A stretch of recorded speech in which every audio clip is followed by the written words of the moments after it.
नमस्कार दोस्तों, welcome two minds of UPSC. आज हम एनवायरमेंट एंड इकोलॉजी का लेक्चर 2 कर रहे हैं, जिसके अंदर हम यूपीएससी सीएससी के प्रीवियस ईयर क्वेश्चंस को डिस्कस करेंगे। लास्ट क्लास में अगर बात करूं मैं लेक्चर नंबर 1 के अंदर 1995 से लेके 2012 तक के हमने क्वेश्चंस कवर कर लिए हैं। आज हम 2013 से क्वेश्चंस देखेंगे। स्टार्ट करते हैं। लास्ट क्लास में मैंने आपको एक होमवर्क दिया था, 51 क्वेश्चन था होमवर्क में। कंसिडर द फॉलोइंग 2013 का एक क्वेश्चन था। Consider the following star tortoise, monitor lizard, pygmy hog, spider monkey, which of the above is found in India. अगर बात करें तो मैंने आपको ऑलरेडी बहुत सारी स्पीसीज़ तो हमारे अभी हो ही चुकी थी। लेक्चर नंबर 1 अगर आपने पूरा देखा होगा तो आपको पता होगा। मॉनिटर लिजार्ड मैंने बताया था आपको, भितरकनिका और उड़ीसा वेस्ट बंगाल वाले रीजन के अंदर। पिग्मी हॉक भी आपको बताया था। इसके साथ में स्टार टॉर्टोइज तो आपने कहीं ना कहीं न्यूज़ में या फिर करंट अफेयर मैगजीन वगैरह में आपने देखा ही होगा। स्पाइडर मंकी आपने इसका नाम नहीं सुना होगा, क्योंकि स्पाइडर मंकी हमारे यहाँ पे जनरली क्या मिलता ही नहीं है। इसके लिए आपको साउथ अमेरिका वाले रीजन के अंदर जाना पड़ेगा। वहाँ पे अगर आपको जो है मंकीज़ की बहुत सारी वैरायटी मिल जाएगी। स्पाइडर मंकी, कैपेचूना मंकी और भी अलग अलग है। तो वो मंकीज़ मेनली आपको सदर्न अफ्रीकन कॉन्टिनेंट के अंदर देखने को मिलते हैं। ठीक है, तो इसका करेक्ट आंसर आपको जो देखने को मिलेगा, 4th को हटा दीजिए। Correct is 1, 2 and 3। Let us look at the questions description. Star tortoise की बात करें तो scientific name of the Indian star tortoise is geochelone elegans. थोड़ा सा यूनिक नाम है। It is a reptile. आपको ऑब्वियस सी बात है, रेप्टाइल ही है तो इंडेंजर्ड स्पीसीज़ के अंदर आ जाता है। इंडिया, पाकिस्तान, श्रीलंका में आपको ये देखने को मिल जाता है साइट की अपेंडिक्स लिस्ट में। और ये क्या है, name of the under the threat of getting extinct. तो कहीं ना कहीं बहुत ही ज़्यादा इसकी आपको डिफ़िकल्ट या फिर नंबर ऑफ जो पॉपुलेशन है बहुत ही कम देखने को मिलेगी।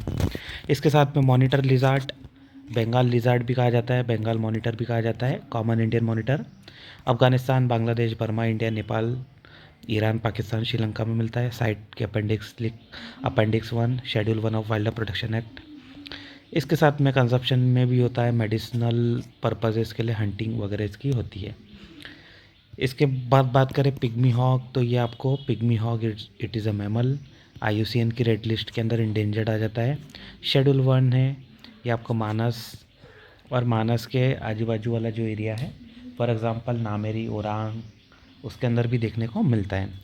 स्पाइडर मंकी की बात करें तो primate belong to the genus Ateles, found in a tropical forest of central and south America.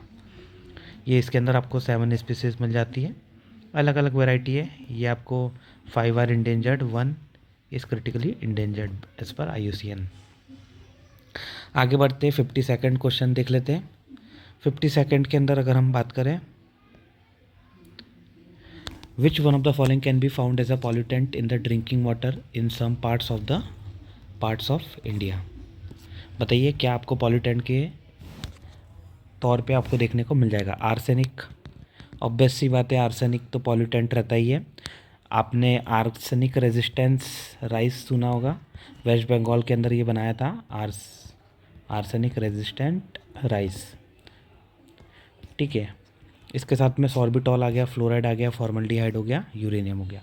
देखो फॉर्मल्डिहाइड जो रहता है, फॉर्मल्डिहाइड तो फ़िश के ऊपर लगाया जाता है। फ़िश के ऊपर जो है, फ़िश को लॉन्ग टर्म के लिए और या फिर उसकी जो शेल्फ लाइफ बढ़ाने के लिए फॉर्मल्डिहाइड होता है।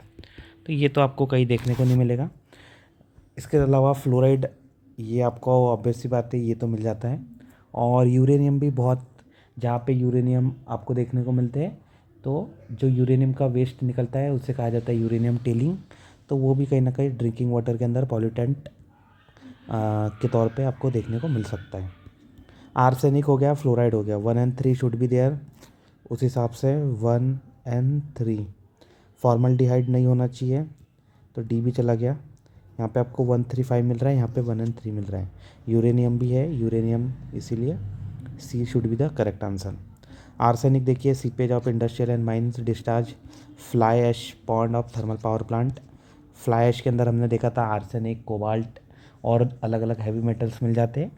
तो कहीं ना कहीं जो फ्लाई ऐश के पॉन्ड रहते हैं उसके अंदर से ये ग्राउंड वाटर के अंदर सीपेज हो जाता है। आर्सेनिक के कारण आपको ब्लैक फुट डिजीज़ देखने को मिल जाती है, diarrhoea, lung cancer, skin cancer, ये सब हो जाता है। फ्लोराइड की बात करें तो एक्सेस फ्लोराइड अगर रहता है तो नॉकनी डिजीज़ हो जाती है, फ्लोरोसिस हो जाता है, neuromuscular disorder, gastrointestinal problem, with deformity. Important जो है नॉकनी आपको पता होना चाहिए, यहाँ पे आर्सेनिक के अंदर ब्लैक फुट डिजीज़ पता होना चाहिए। इसके साथ में यूरेनियम के अंदर बात करें तो यूरेनियम बिल्कुल हिमाचल, अगर बात करें आंध्रा, हिमाचल, छत्तीसगढ़, गुजरात, मतलब मेजर बहुत सारे आपको स्टेट के अंदर कहीं ना कहीं यूरेनियम का कॉन्सेंट्रेशन आपको थोड़ा बहुत देखने को मिल जाता है। इन अदर एलिमेंट की बात करें जो वाटर पॉल्यूटेंट कॉज करती है, mercury, Minamata disease, cadmium, itai, इसके साथ में नेफ्राइटिस, नेफ्रोसिस। क्रोमियम की बात करें तो lung cancer, reduce photosynthetic activities in plants. Copper की बात करें तो vomiting, diarrhoea, stomach cramps, liver damage, kidney failure. Zinc की बात करें तो fever, nausea, vomiting, diarrhoea, stomach cramps. Lead की बात करें तो anaemia, mental retardation, partial paralysis and loss of hearing. तो ये जितने भी ये सब हैवी मेटल्स से आपको मेनली देखने को मिलते हैं। Let us look at the third question. Consider the following animals. Okay, sea cow, sea horse, sea lion. Which of the fall above is are mammals? Mammals कौन से आपको मैमल के अंदर देखने को मिल जाएंगे? अगर आपने सी काउ सुना हो, सी काउ को हम कहते हैं सी डुकोंग भी कहते हैं। अगर किसी को थोड़ा बहुत पता हो तो ये आपको मेरीन नेशनल पार्क जो है गल्फ़ ऑफ मन्नार वाला, उसके अंदर देखने को मिल जाएगा। Gulf of Mannar marine national park. इसके साथ में सी हॉर्स, सी हॉर्स वेट करिए अभी सी हॉर्स का। इसके साथ में सी लॉयन, सी लॉयन भी आपको कहीं ना कहीं ये एक्वेटिक मैमल रहता है और कह सकते बिल्कुल मैमल की वैरायटी आपको देखने को मिलती है। सी हॉर्स जो है यूपीएससी ने बहुत सारी एग्ज़ाम में सी हॉर्स के ऊपर क्वेश्चन पूछे गए हैं। तो सी हॉर्स जो आपको फ़िश देखने को मिलती है, तो second should be the incorrect one. Second को हटा देंगे तो you are left with 1 and 3 only. तो sea cow and sea lion. Sea cow की बात करें तो ये देखिए Steller sea cow, it is now an extinct sirenian. ये कहीं ना कहीं ड्यूगोंग जो है आज इसका एक सोल लिविंग मेंबर देखने को मिल जाता है। हर्बीवोर से और एक्वेटिक एनिमल आपको देखने को मिलता है। हर्बीवोर है इसीलिए सी काउ। और सी हॉर्स की बात करें तो कहीं ना कहीं ये हिप्पोकैम्पस जीनस ऑफ फिश के अंदर आपको देखने को मिलता है। हेड और नेक रिसेंबल टू हॉर्स, देयरफॉर इसका नाम पड़ गया सी हॉर्स। बोनी फिश रहती है, स्नाउटेड नेक, पेंट नेक, ये सब आपको अभी समझ में आ जाएगा जब मैं फ़ोटो दिखाऊंगा। इसके बाद में सी लॉयन की बात करें, सी लॉयन आपको मैमल के अंदर ओटारिडे के अंदर फैमिली के अंदर देखने को मिल जाता है। कार्निवोरस एक्वेटिक मैमल हो जाता है, ये कार्निवोरस है। सी डुगोंग आपको जो है हार्बीवोर देखने को मिल जाएगा। Steller sea lion is the largest of all sea lion, endangered species है। कहीं ना कहीं न्यूजीलैंड के अंदर आपको ये देखने को मिल जाती है, गैलापागोस एंड ऑस्ट्रेलिया। इंडिया में जनरली सी लॉयन नहीं मिलता है, सी डुगोंग मिलता है। मैमल्स की बात करें तो mammals are a class of Chordata which have the following features. Warm blooded animals है, मेमोरी ग्लैंड्स है टू फीड देयर बेबीज़। इसके साथ में पजेस स्किन, पजेस हेयर। इसके साथ में सेवेशियस ग्लैंड है एंड स्वीट ग्लैंड है, मतलब जो पसीना आता है ये आपको देखने को मिल जाएगा। इसके साथ में cervical vertebrate, skull is, dicondylic and 12 pair of cranial nerves. ठीक है, ये देखिए सी हॉर्स आपको यहाँ पे देखने को मिल रहा है। सी हॉर्स क्या लिखा है? फिश। देखिए a sea horse is any of the 46 species of small marine bony fish in the genus hippocampus.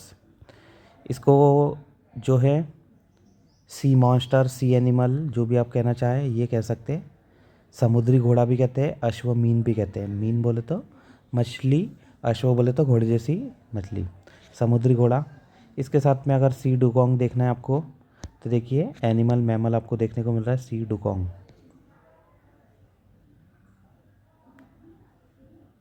ठीक है, चपटी नाक है, नाक dugong is a marine mammal, one of the 4 living species of the order Sirenia. इसके साथ में जो which also include 3 species of manatee. Manatee सी डुगोंग आपको सेम ही फैमिली के देखने को मिलेंगे। इसके साथ में अगर बात करें तो क्लोजेस्ट मॉडर्न रिलेटिव आपको इसका देखने को मिलेगा स्टेलर सीकाऊ। और जो स्टेलर सीकाऊ है was hunted to extinction in the 18th century. Vulnerable है, ये सब आप देख सकते हो। ठीक है, इसके बाद में सी लॉयन देख लेते हैं। सी लॉयन देखिए किस तरीके से ये लॉयन जैसा दिख रहा है आपको।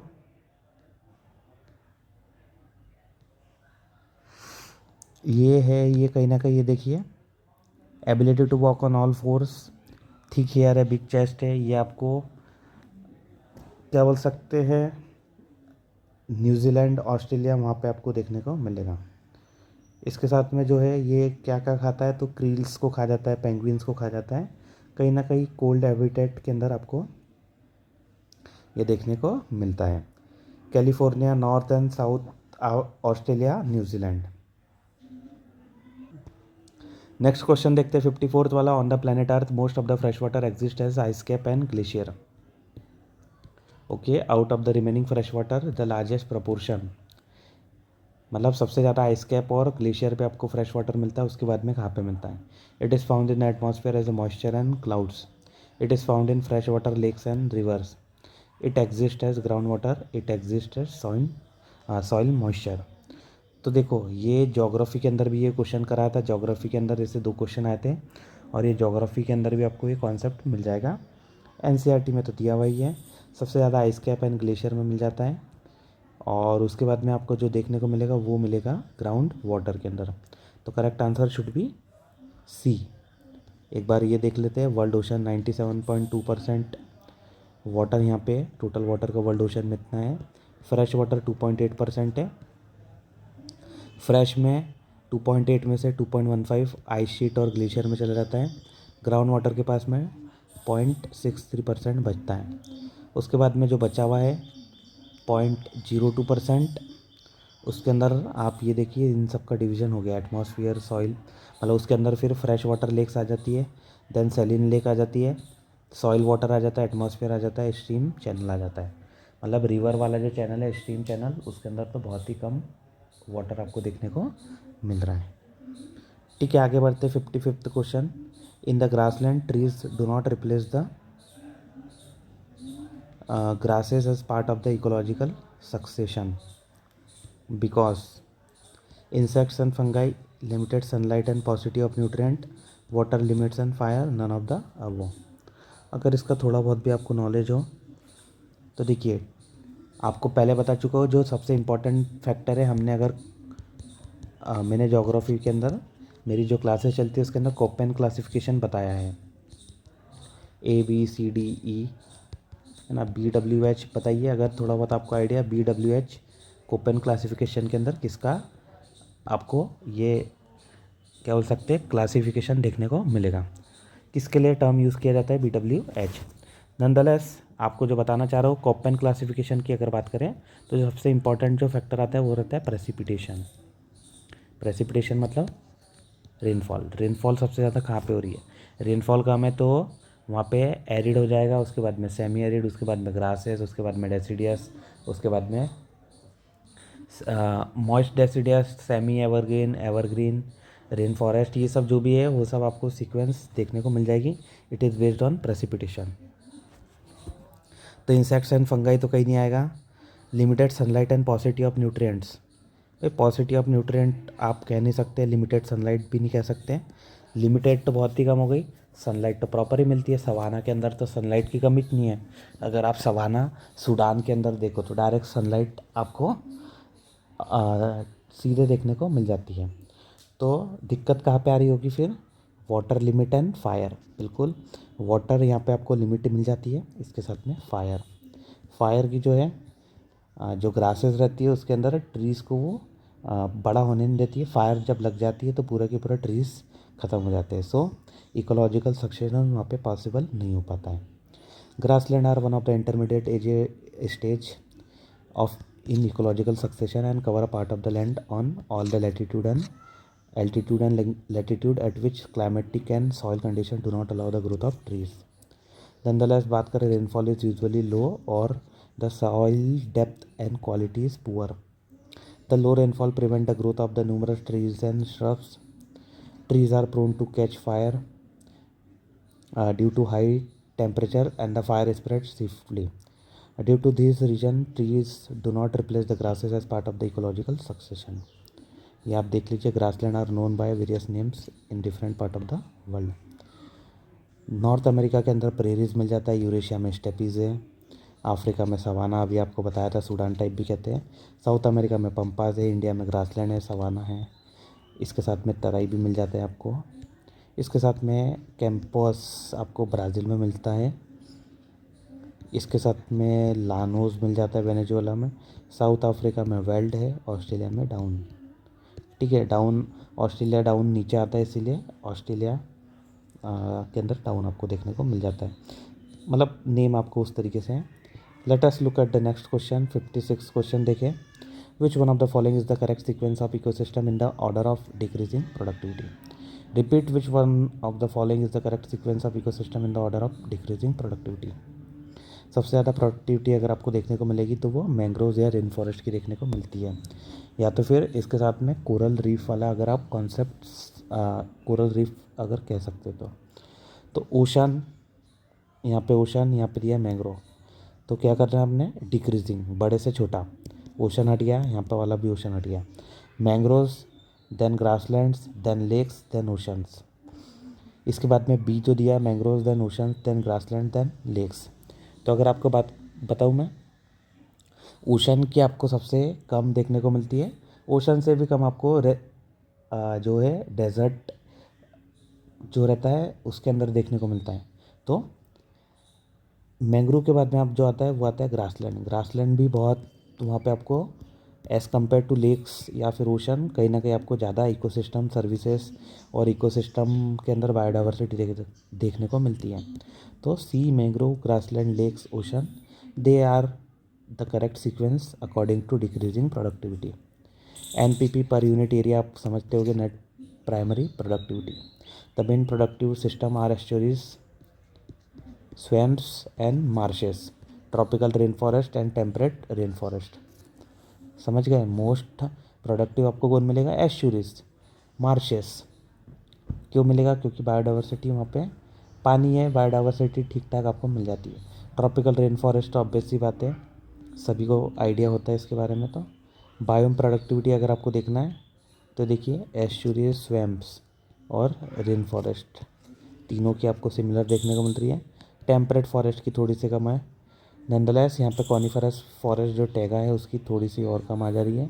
Then savanna, agriculture land, woodland and shrubland. इसके साथ में टेम्परेट ग्रासलैंड आ गया. टेम्परेट बोले तो जैसे सवाना आपको ट्रॉपिकल वाला बताया था मैंने, क्योंकि वहाँ पे सनलाइट तो बहुत आती है. ट्रॉपिक ऑफ कैंसर के आसपास आपको देखने को मिल जाता है. इसके बाद में टेम्परेट जो ऊपर जाओगे तो ऊपर, तो वहाँ पे थोड़ा थोड़ा हमने देखा था लैटिट्यूड में आप जैसे ऊपर जाओगे तो डाइवर्सिटी कम होती जाती है.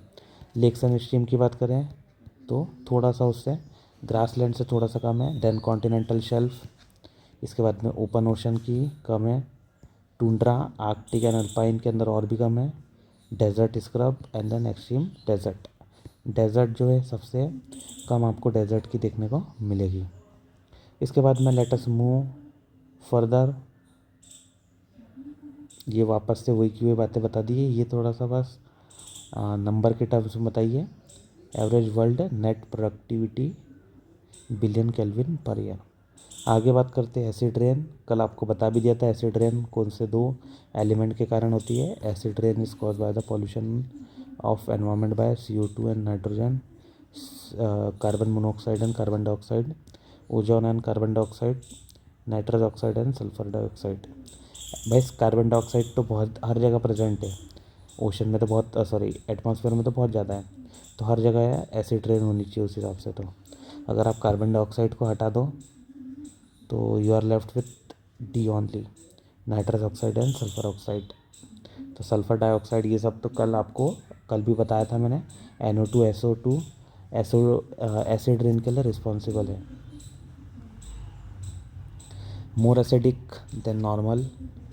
अगर आपको ये pH लेस देन 5.6 देखने को मिलता है तो ये कहीं ना कहीं आपको एसिड रेन कहीं ना कहीं देखने को मिलेगी। This can also include rain, snow, fog, hello, even dust that is acidic. मतलब अगर पानी गिर रहा है तो वह एसिडिक पानी गिरता हुआ आपको मिलेगा। इसके साथ में आप ये देख लीजिए एसिडिक जो pH स्केल आपको देखने को मिलती है 7 पे न्यूट्रल है, और जो 0 है वो एसिड की तरफ है हाईएस्ट, एल्कलाइन आपको 14 की तरफ देखने को मिल जाएगा। Caused by sulphur dioxide and oxide of nitrogen. Acid rain का पाथवा आपको यहाँ पे फिगर के अंदर देखने को मिल रहा है। ये आप चाहो तो यहाँ पे पॉज करके ये देख लीजिए। ये लीजिए आपके लिए लगा दिया मैंने। Major sources of SO2 and NOx क्या है? Burning of fossil fuel, obvious सी बात है। Vehicle and heavy equipment, manufacturing, oil refineries and other industries. इसके साथ में आपको wind can blow SO2 and NOx over long distance and across border, making acid rain a problem for everyone and not just those who live close to this sources। तो कहीं ना अगर बात करें तो पूरा वर्ल्ड के ऊपर ये कहीं ना कहीं खतरा है। देयरफॉर इसीलिए कहा जाता है कि हमें जो है इसको कम करने की कोशिश करनी चाहिए। एडाप्टेशन मिटिगेशन वाली जो बातें अलग अलग जगह पे आपको होती हुई मिलती है। Nonetheless harmful effect on soil, तो भाई लीचिंग हो जाएगी, nutrient making soil unfertile.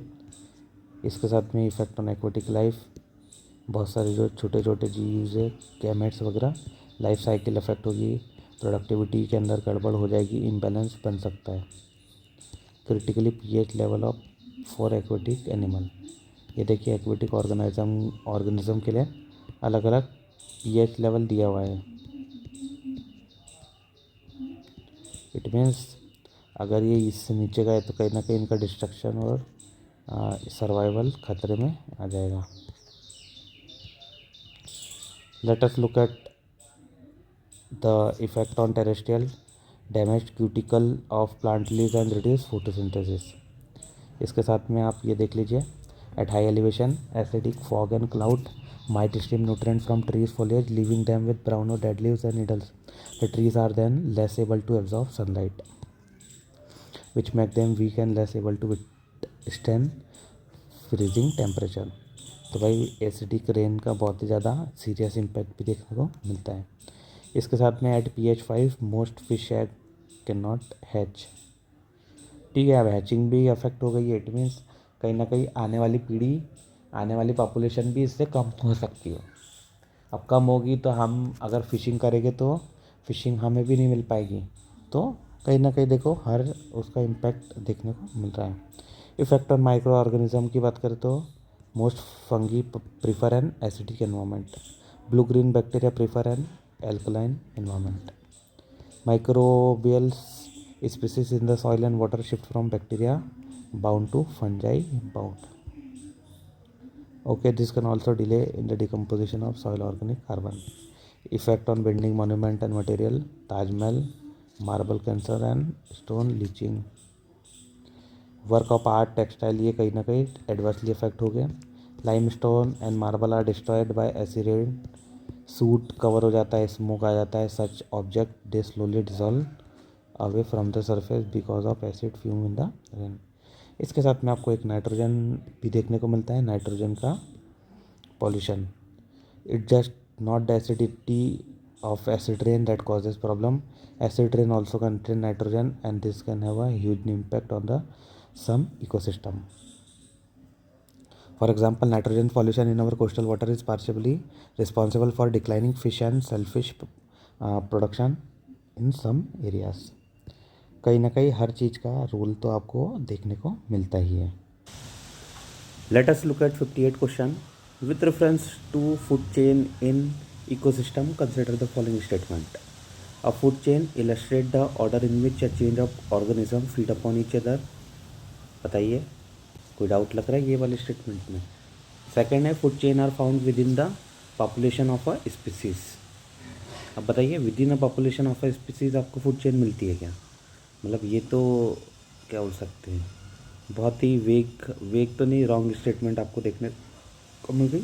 A food chain illustrate the number of each organism which are written by other.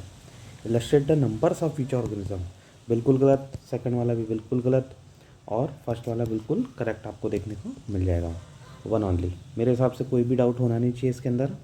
Transfer of food energy from green plant through a series of organism with repeated eating and being eaten link is called food chain. grasses, grasshopper, frog, snake, hawk, eagle, इसके साथ में grazing food chain आता है, detritus food chain. Food chain is not found within the population of a species man won't it man. ठीक है, grazing के अंदर आप देखिए कहीं ना कहीं स्टार्ट होता है यहाँ पे प्लांट से, फिर प्लांट के बाद में कहीं ना कहीं आपको चेन चलती हुई मिल जाएगी। For example flower, caterpillar, frog, snake, owl. Detritus जो है डेड होने के बाद में जो चेन स्टार्ट होती है उसे कहा जाता है detritus food chain. Start from organic matter of dead and decaying animal and plant by detritivores और decomposers. In terrestrial ecosystem, a much larger fraction of energy flows through the detritus food chain than through the grazing food chain. ठीक है, इसके बाद में आपको aquatic system में भी grazing food chain मिल जाएगी। ये आप चेक कर सकते हैं। डेट्रीटस बोले तो फॉलन लीव्स हो गया। इसके ऊपर अर्थवॉर्म आपको डेट्रीवोर्स मिल जाते हैं। अर्थवॉर्म को खाने वाले ब्लैक बर्ड, स्मॉल कार्निवोर। फिर उसके ऊपर हॉक, टॉप कार्निवोर आपको देखने को मिल गए। जहाँ पे मल्टीपल इंटरलिंक हो जाता है वो हो जाती है फूड वेब। फूड वेब का कॉन्सेप्ट किसने दिया था? Charles Selton, 1927, animal ecology. ये सब आप देख सकते हो। वही की बात है, increases their chance of survival. जितने ज़्यादा आपके फूड वेब जितना कॉम्प्लेक्स रहेगा उतना ज़्यादा इकोसिस्टम स्टेबल आपको देखने को मिलेगा, क्योंकि फिर वो एक पर्टिकुलर पे डिपेंडेंट नहीं रहेंगे। नहीं तो आपने लास्ट क्लास में हमने पढ़ा था को एक्सटिंक्शन, एक एक्सटिंक्ट हो गया तो दूसरा भी एक्सटिंक्ट हो गया। यहाँ पे क्या है, जितना ज़्यादा वो एक दूसरे से इंटरलिंक रहेगा या फिर जितने ज़्यादा स्पीसीज से इंटरलिंक रहेंगे तो कहीं ना कहीं को एक्सटिंक्शन वाला जो सीनरी हो वो नहीं होगा। ठीक है, इसके बाद में let us look at the 59 question. 59 की बात करें, consider the following organism Agaricus, Nostoc and Spirogyra. Which of the following is are use as bio fertilizer और बायो फर्टिलाइजर्स। ओके, तो एगेरिकस की बात करें तो आपने एगेरिकस कहीं ना कहीं जो फंगाई रहता है उसे आपने एगेरिकस, उसका कहीं ना कहीं नाम आपने एनसीईआरटीज़ वगैरह में पढ़ा होगा। ओके, तो वो हो गया एगेरिकस। क्या वो बायो फर्टिलाइज़र है? ओके, लेटस, ये तो ऐसा सुना तो नहीं है। नॉस्टॉक, हाँ नॉस्टॉक तो आपको बायो फर्टिलाइज़र मिल जाएगा। राइजोबियम, नॉस्टॉक, और फिर इससे रिलेटेड और भी आपको जैसे बैक्टीरिया वगैरह आते हैं, सिम्बायोटिक, एनाबेना। इसके साथ में आए यहाँ पे स्पायरोगायरा। स्पायरोगायरो का भी नाम आपने सुना तो होगा, लेकिन उसका जो लिंकेज है वो दूसरी चीज़ से है। तो बता सकता है? Let us look at the spirogyra. अभी थोड़ी देर में देख लेते हैं हम। तो फर्स्ट वाला तो बिल्कुल गलत है, फर्स्ट वाला गलत है। इट मीन्स सेकंड वाला बिल्कुल करेक्ट है। इट मीन्स 2 ओनली या तो 2 एंड 3 ओनली। तो इसका करेक्ट आंसर आपको जो देखने को मिलेगा 2 ओनली। नॉस्टॉक सही है और एगेरिकस एंड स्पायरोगायरा गलत है। Let us look at Agaricus is the mushroom, many of whose species are edible. ये आपने देखा होगा मशरूम। मशरूम की सब्जी किस किस ने खाई है, एक बार आप मेंशन कर दीजिए, यस और no. Spirogyra chiefly occurs in ponds, pools, ditches and small other places. Because of the slippery feels of the thread, it is often called pond scum, water silk। क्या नाम है? स्पायरोगायरा। इसके बाद में आप देख सकते हो ये जो आपको यहाँ पे वाटर, पॉन्ड के वाटर देखने को मिल रहा है, इसके अंदर जो आप ग्रीनरी वगैरह देखते हो वो स्पायरोगायरा आपको देखने को मिलता है। It is not generally use as a bio fertilizer. Instead it, if you use it, it would compete with the plant. जो भी बोल लो, कहीं ना कहीं ये आपको बायो फर्टिलाइज़र देखने को नहीं मिलता है। नॉस्टॉक जो है एटमॉस्फेरिक नाइट्रोजन को फिक्स करता है, ये तो सभी को पता है। और ये फिक्स करके क्या करता है, अमोनिया में कन्वर्ट करता है। अमोनिया का NH4 आपको which then may be use to convert to a form suitable for plant growth. ठीक है, नाइट्रोजन टू अमोनिया, NH4 के पहले मेनली जो स्टेबल बनता है वो NH3 अमोनिया बन जाता है। ठीक है, ये तो आपको समझ में आता ही होगा। फ्री लिविंग बैक्टीरिया यहाँ पे एरोबिक एनारोबिक मिल जाते हैं। एरोबिक के अंदर एजाटोबैक्टर एंड बीजेमिकिया, एनारोबिक में क्लोस्ट्रीडियम एंड रोडोस्पाइरलम। तो क्लोस्ट्रीडियम तो आपने सुना होगा, नहीं सुना है तो अभी आप याद कर लीजिए। एजाटोबैक्टर भी आपको याद करना है। एरोबिक है, एरोबिक मतलब ऑक्सीजन की प्रेजेंस के अंदर ये नाइट्रोजन को मीथेन नहीं, अमोनिया के अंदर कन्वर्ट करते हैं। इसके साथ में सिम्बायोटिक नाइट्रोजन फिक्सिंग बैक्टीरिया आपको राइजोबियम देखने को मिल जाएगा, association with leguminous plants and non leguminous roots nodule. इसके बाद में साइनोबैक्टीरिया ओशन के अंदर है, नॉस्टॉक, एनाबिना, स्पाइरुलिना। इसके साथ में आपको आगे देखने को मिलता है नाइट्रिफिकेशन, जो NH3 अमोनिया रहता है वो नाइट्रेट के अंदर आपको कन्वर्ट होता हुआ मिल जाता है। फिर इसके साथ में ammonium ion can not directly taken up by some plant, the oxidise ammonium ion nitrite और नाइट्रेट। यहाँ पे जो आपको नाइट्राइट के अंदर कन्वर्ट होता हुआ मिल रहा है वो कौन कन्वर्ट करता है, नाइट्रोसोमनास। क्या नाम है, नाइट्रोसोमनास। एंड नाइट्राइट टू नाइट्रेट जो कन्वर्ट करता है वो होता है नाइट्रोबैक्टर। रिपीट, नाइट्रोसोमनास NH4 जो अमोनियम आयन है उसे नाइट्राइट में कन्वर्ट करता है। फिर ये जो नाइट्राइट है उसको नाइट्रेट में कन्वर्ट करने वाला क्या हो गया, नाइट्रोबैक्टर। और यहाँ पे क्या हो गया, नाइट्रोसोमनास।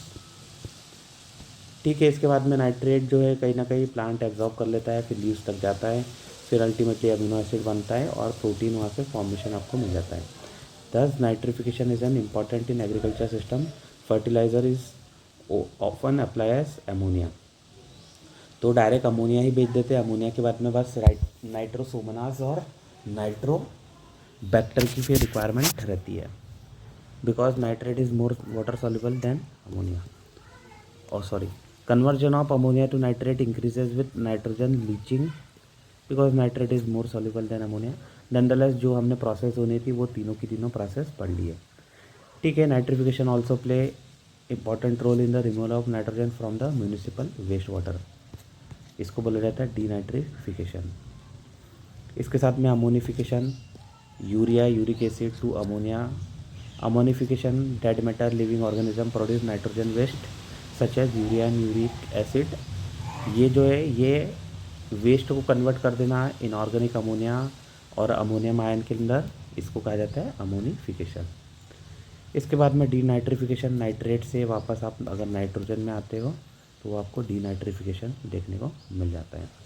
डीनाइट्रिफिकेशन के अंदर आपको सूडोमोनास देखने को मिलता है and Thiobacillus which convert nitrate nitrite to elementary nitrogen. In this way nitrogen cycle आपको कंप्लीट होती हुई मिलती है।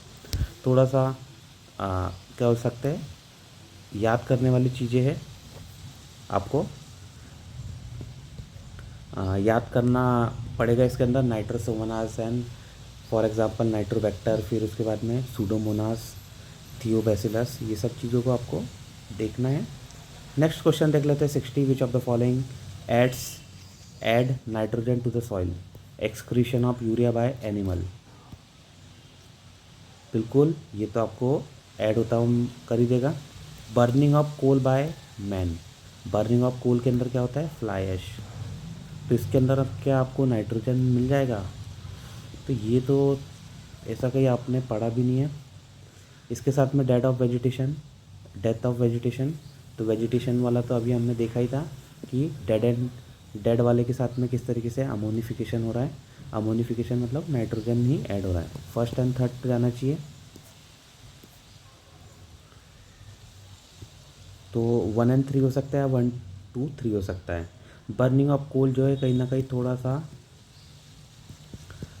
ये हमने अभी तक पढ़ा भी नहीं है और कहीं ना कहीं ये ऐसा होता भी नहीं है, तो सेकंड वाला आपको करेक्ट ऑप्शन देखने को मिल जाएगा। When coal is burn nitrogen helps to form oxide which may be released as flue gases and thereby pollute the atmosphere। मतलब कहने का सेंस है नाइट्रोजन फ्लू गैस का फॉर्मेशन ले लेता है, ये कहीं आपको सॉइल के अंदर मिक्स होता हुआ नहीं मिलता है। It does not add nitrogen to the soil unless the oxide so created enter the nitrogen cycle. Nitrogen cycle वो एटमॉस्फेरिक नाइट्रोजन साइकिल का पार्ट बन जाते हैं। इसके साथ में fly ash devoid of nitrogen content. इसके साथ में बाकी ये सब तो पता ही है, nitrogen waste product such as urea, uric acid and that remain converted back to inorganic ammonia by the bacteria, ammonification. Next है 61st question, in which following state is lion tail macaque found in its natural habitat. तो अगर आपको lion tail पता होना चाहिए, आपको Kerala, south और नीलगिरी वाले रीजन पे आपको ये देखने को मिलता है। लायन टेल मकाऊ, मकाऊ कहीं ना कहीं आप देखोगे तो मंकी की स्पीसीज है और लायन के टेल जैसा उसके आपको टेल मिलती है, देयरफॉर लायन टेल मकाऊ। तो अगर बात करें तमिलनाडु, केरला, कर्नाटक, आंध्र प्रदेश, मेरे हिसाब से तो ये जो ट्राई जंक्शन वाला केरल के आसपास वाला रीजन है, केरल आ गया, तमिलनाडु आ गया, कर्नाटक आ गया, नीलगिरी तीनों रीजन पे है। तो तीनों रीजन पे ये लायन टेल मकाऊ तो मिल ही गया। तो 1, 2 एंड 3 तो यहाँ से आ गया। अब ये 4 वाले के अंदर डाउट हो सकता है, कोई बोल सकता है आंध्र प्रदेश में मिलता है, कोई नहीं बोल सकता है। तो गड़बड़ यहाँ पे हो सकती है, 50-50 तक तो आप पहुँच ही गए हो। इसका आपको करेक्ट आंसर देखने को मिलेगा सिर्फ तमिलनाडु, केरल एंड कर्नाटक। आंध्र प्रदेश थोड़ा सा इसके फार फैच हो जाता है, ये मेनली वेस्टर्न घाट वाले रीजन तक के ही लिमिटेड इसकी आपको हैबिटेशन देखने को मिलती है। It is endemic to Western Ghat in the state of Karnataka, Kerala and Tamil Nadu. ठीक है, although the species has relatively wide range, its area of occupancy is small and severely fragmented. Diurnal है, अर्बोरियल है, upper canopy of primary tropical evergreen forest के अंदर आपको ये देखने को मिलता है। तो जहाँ जहाँ पे ट्रॉपिकल एवरग्रीन फॉरेस्ट है, कहीं ना कहीं मेनली वहीं पे आपको देखने को ये मिलता है। वेस्टर्न घाट में आपको ट्रॉपिकल एवरग्रीन फॉरेस्ट मिल जाते हैं। ये आपको मानसून फॉरेस्ट में भी मिल जाता है, नीली side and disturb forest.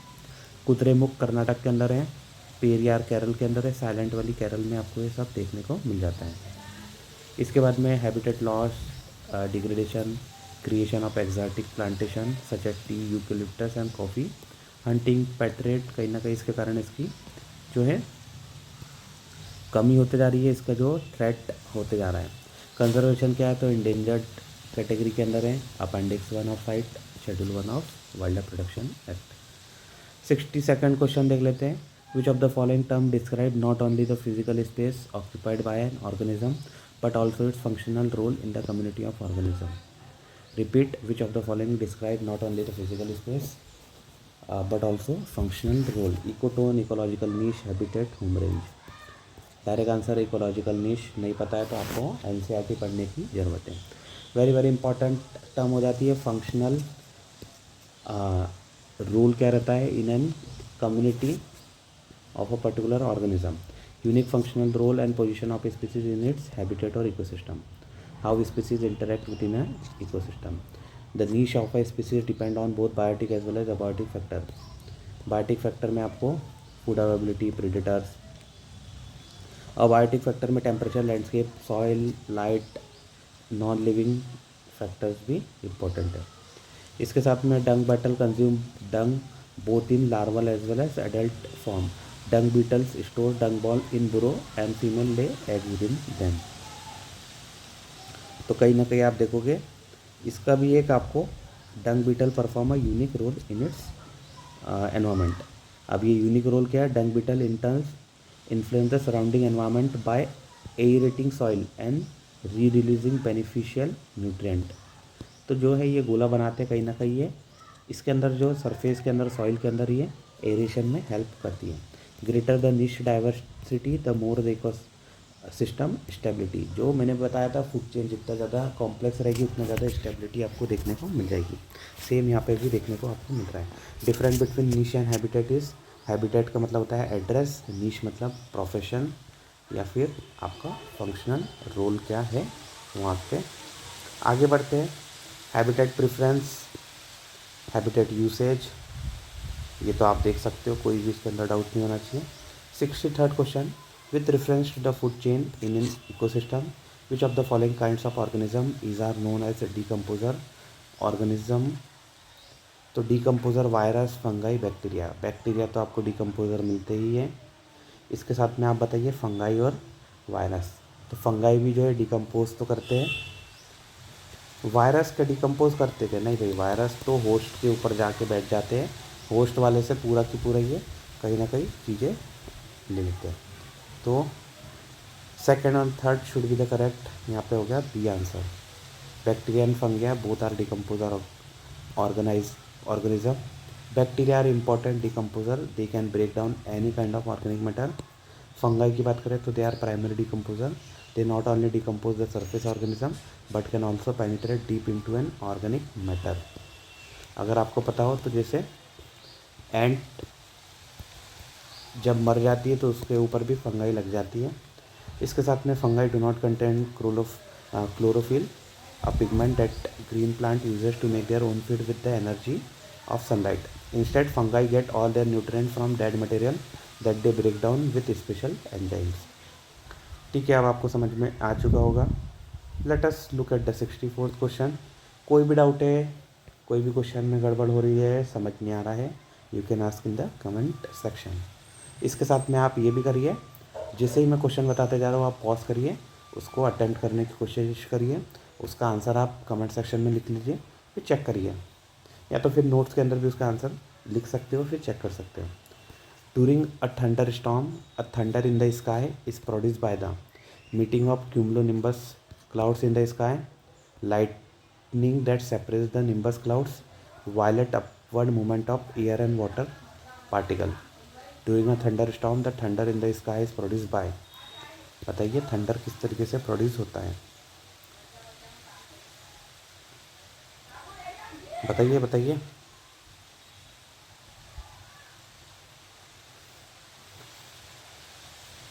One only, 2 and 3, 1 3, none of the above produce the thunder.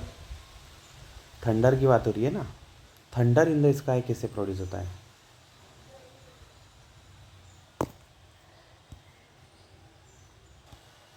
कहीं ना कहीं आप देखोगे थंडर को प्रोड्यूस करने में लाइटनिंग का रोल रहता है, लेकिन यहाँ पे पूछा है lightning that separates the nimbus clouds, तो क्या सिर्फ इसी का है? सेकंड वायलेंट अपवर्ड मूवमेंट, तो ये तो नहीं होगा, थर्ड वाला हटा दो, सेकंड वाला, तो फिर फर्स्ट वाला भी आपको करेक्ट नहीं मिल रहा है, तो सेकंड वाला है, it means D should be the correct answer.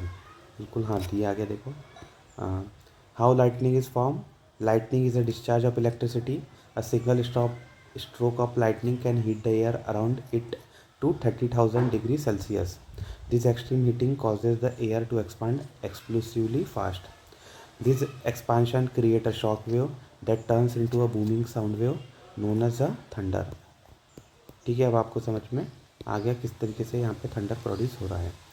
तो ये जो है शॉक वेव के कारण जो एक्सपांशन क्रिएट हो रहा है, सॉरी एक्सपांशन के कारण जो शॉक वेव क्रिएट हो रही है उसके कारण आपको बूमिंग साउंड मिलता है, उसी को थंडर कहते हैं। हाउ लाइटनिंग इज फॉर्म, तो ये सब आप पढ़ सकते हैं। इसके साथ में how does this current reach the earth from the cloud, pause करके पढ़ लीजिए, पीडीएफ मैंने ऑलरेडी शेयर कर ली है, पीडीएफ से भी देख सकते हो। Let us look at the 65th question.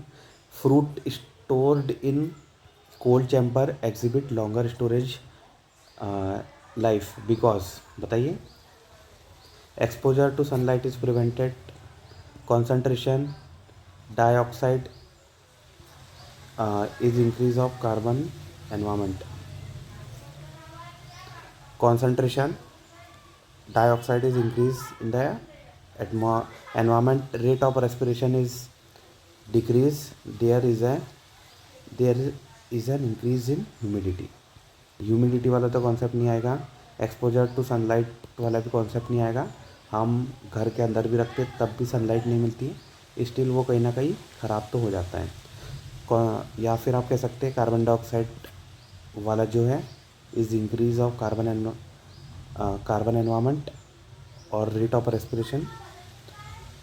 तो बात करें रेट ऑफ रेस्पिरेशन इसकी डिक्रीज़ हो जाती है, जो जैसे आप देखते हो कि जो भी एनिमल, जो भी प्लांट, सॉरी एनिमल की स्पीसीज थोड़ा सा स्लो उनका आपको जो है रेस्पिरेटरी सिस्टम देखने को मिलता है, या फिर जहाँ पे वो धीरे धीरे स्लोली रेस्पिरेशन करते हैं, वो लॉन्ग समय के लिए आपको जीवित रहते हैं।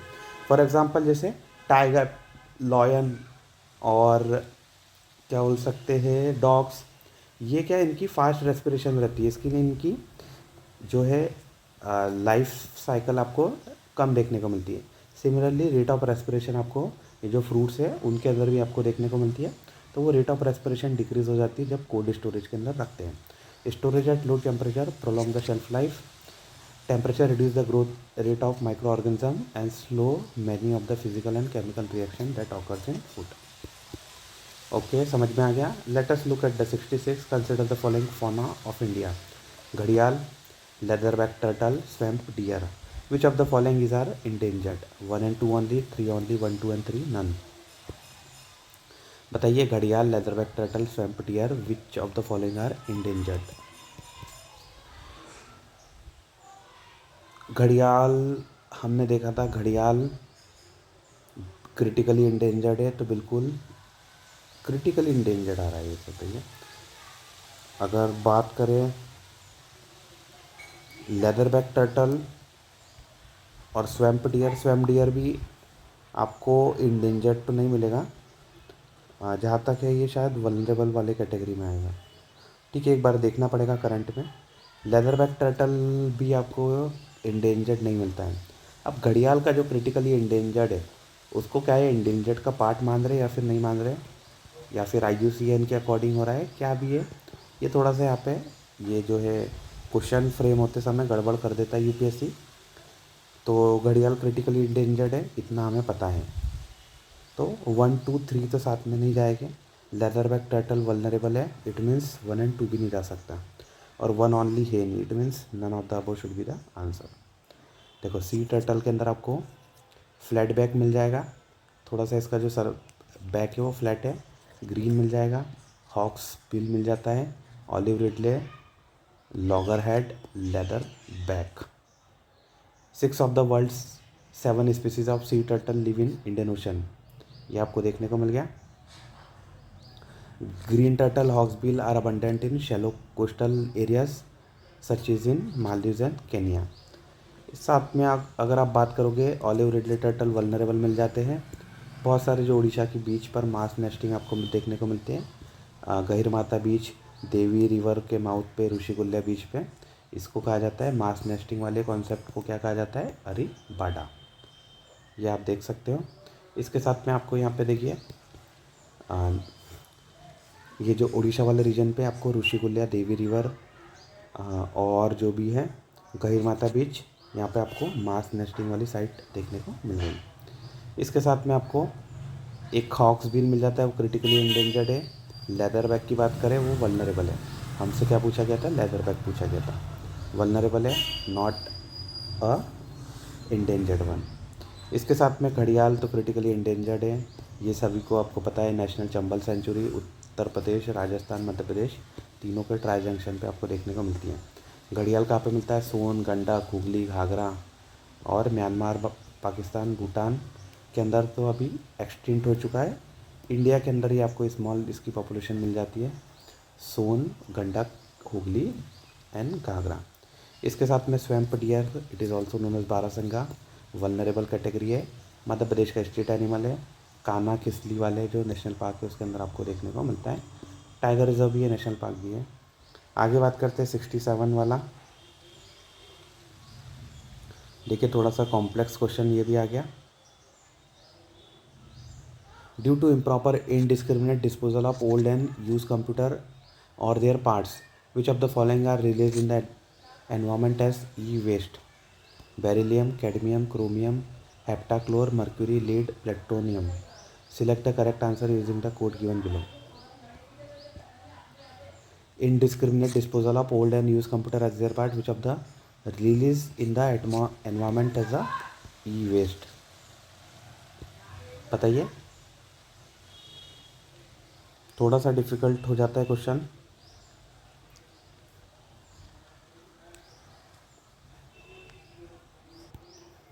इसके अंदर आपको मर्क्यूरी तो मिल जाता है, लेड भी मिल जाता है, ये सब जो ओल्ड कंप्यूटर के अंदर है तो वो तो मिल गया।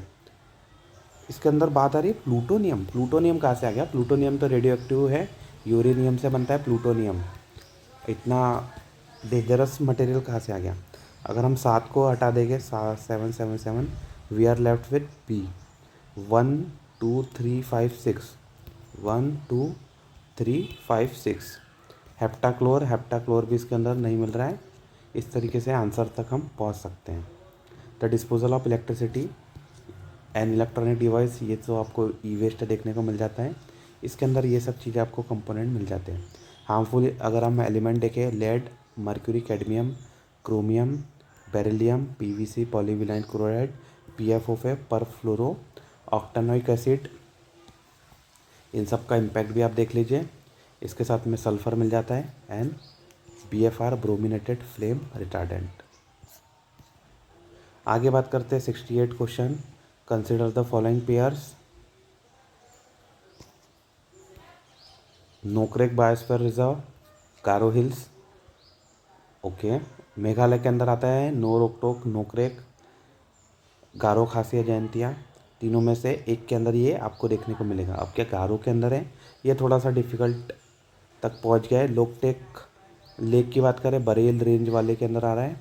अब बरेल रेंज तो आपको आसाम के अंदर जनरली देखने को मिलती है। क्या वहाँ पे आपको लोकटक लेक देखने को मिल रहा है? थोड़ा सा आपको बरेल रेंज मणिपुर में भी मिल जाती है। लेट अस सी। इसके साथ में नाम दफ़ा डाफला, दमाम होती है, तो दमाम, डाफला, मिरी, अबोर, मिशमी। तो नाम दफ़ा आपको मिशमी वाले के आसपास मिलता है सबसे दूर, तो दाफला तो यहाँ पे होना नहीं चाहिए। थर्ड वाला एलिमिनेट कर दिया। Nokrek, one only and none, तो वन ओनली आपको यहाँ पे करेक्ट देखने को मिल रहा है। नोकरेक को बिल्कुल गारो के अंदर आपको देखने को मिलती है, गारो, खासी, जयंतिया। देखो नोकरेक को याद कैसे कर सकते हैं? नोकरेक वहाँ पे कोई भी रोक टोक नहीं हो रही है, नो रोक टोक, तो वाटर बहुत ज़्यादा आपको आ जा रहा है। तो स्टार्टिंग कहाँ से होती है? गारो से, तो शुरुआत से ही पानी आपको बहुत ज़्यादा मिल जाता है, नो रोक टोक। इसके साथ में आपको यहाँ पे बरेल रेंज मिल जाती है। बरेल रेंज आसाम वाला पार्ट हो जाता है। लोकटक आपको यहाँ पे नहीं मिलती है। इसके साथ में मिकिरी हिल्स ऊपर हो गया, नागा हिल्स या पटकाई बम, मिशमी, डाफला, ठीक है। इसके साथ में मिज़ो आपको मिल गया, ब्लू माउंटेन। नोकटेक गारो के अंदर है, लोकटेक लेक मणिपुर के अंदर है, बरेल रेंज आसाम के अंदर है, Namdapha and Dafla hill both are in Arunachal Pradesh, और दोनों दूर दूर आपको देखने को मिलते हैं। अब यहाँ पे 2014 का क्वेश्चन से स्टार्ट हो रहे हैं। 2013 में कोई भी डाउट है? 51 से स्टार्ट किया था, 69 तक आ गए। इट मीन्स अराउंड 19 क्वेश्चन आपको देखने को मिल रहे हैं 2013 के पेपर के अंदर, ठीक है। 19 हर साल इतने ज़्यादा क्वेश्चन है, कहीं ना कहीं आप समझ लीजिए कितना ज़्यादा इंपॉर्टेंट रोल इसका आपको देखने को मिल रहा है। Let us look at the 69th question. If a wetland of international importance is brought under the Montreux record, what does it imply? Changes in the ecological character have occurred, are occurring, or are likely to occur in the wetland as a result of human interaction. Okay. The country in which the wetland is located should enact a law to prohibit any human activity within the 5 kilometer from the edge of the wetland. ये तो logical लग भी नहीं रहा है। इसके साथ में the survival of a wetland depend on the cultural practices and tradition of certain communities living in its vicinity and therefore the cultural diversity should dare not be destroyed. It is given the status of world heritage site. World heritage site क्यों दे देंगे? Wetland of international importance आ रहा है, तो कहीं ना कहीं वहाँ का इकोलॉजिकल कैरेक्टर के अंदर चेंज आ गया है, या तो हैव ऑकर्ड या आर ऑकरिंग या फिर likely to occur. A is the correct answer. Montreux record के अंदर आपको देखने को मिलेगा केवलादेव एंड लोकटक लेक। लोकटक अभी ऊपर देख लिया, अब आपको पता होना चाहिए लोकटक बरेल रेंज के अंदर नहीं आ रहा है। केवलादेव कहाँ पे मिलेगी? भरतपुर बर्ड सेंचुरी और केवलादेव नेशनल पार्क लगभग आपको सेम ही जगह देखने को मिलता है। रामसर साइट ये आप देख लीजिए, जो बताया था बिल्कुल वही की वही है। Register of wetland site where ये सब जहाँ जहाँ पे भी हुआ उनकी लिस्ट मेंटेन करी गई है। आगे बात करते हैं 70th question, which of the following have coral reefs? Andaman and Nicobar, gulf of Kutch, gulf of Mannar, Sundarban. जहाँ पे भी फ्रेश वाटर आ रहा है वहाँ पे कोरल रीफ को बनने में थोड़ी सी डिफ़िकल्टी होती है। तो फ्रेश वाटर आपको कहाँ पे देखने को मिलता है? सुंदरबन में तो बहुत ही ज़्यादा फ्रेश वाटर मिलता है, इतना ज़्यादा ड्रेनेज हो जाता है, तो सुंदरबन में तो आपको नहीं मिलेगा। गल्फ़ ऑफ कच्छ में हाँ बिल्कुल है, गल्फ़ ऑफ मन्नार में बिल्कुल है, अंडमान निकोबार के अंदर भी आपको मिल जाती है। अंडमान निकोबार में तो हर चीज़ मिलती है, 1, 2 and 3। India has 4 coral reef area, gulf of Mannar हो गया, अंडमान एंड निकोबार हो गया, लक्षद्वीप हो गया एंड गल्फ़ ऑफ कच्छ हो गया। ये 4 आपको याद प्लेसेस पता होनी चाहिए। इसके साथ में कोरल रीफ की बात करें, they are build by and made up of thousand of tiny animal coral polyps that are related to anemone and jelly fish. इसके साथ में ये जो पॉलिप्स है कहीं ना कहीं यहाँ पे कैल्केरियस स्केलेटन आपको मिल जाता है। The polyp extract calcium salt from sea water to form this hard skeleton. Polyps live in colonies, फिर ये धीरे धीरे रॉकी सी फ्लोर बना लेते हैं। उसके ऊपर आपको क्या देखने को मिल जाती है? उसके ऊपर आ जाता है फंगई आ जाती है, और फिर उसके ही आपको वेरियस टाइप ऑफ फंगई नहीं, एल्गी आ जाती है। एल्गी जो है, एल्गी अपने साथ में वेरियस टाइप ऑफ कलर वगैरह भी लेके आती है, अपने साथ में लेके आती है, मतलब वेरियस वैरायटी रहती है, तो आपको वो देखने को मिलता है। ठीक है, इसके साथ में आपको जो ऊपर अगर आप देखो, tabular skeleton grow upward and outward as a cemented calcareous rocky mass known as corals. इसके बाद में धीरे धीरे एक्युमुलेशन हो जाता है, वो कोरल रीफ बन जाती है। इसके साथ में कोरल आइलैंड आपको लक्षद्वीप देखने को मिल जाता है। ये सब तो आपको पता ही होगा।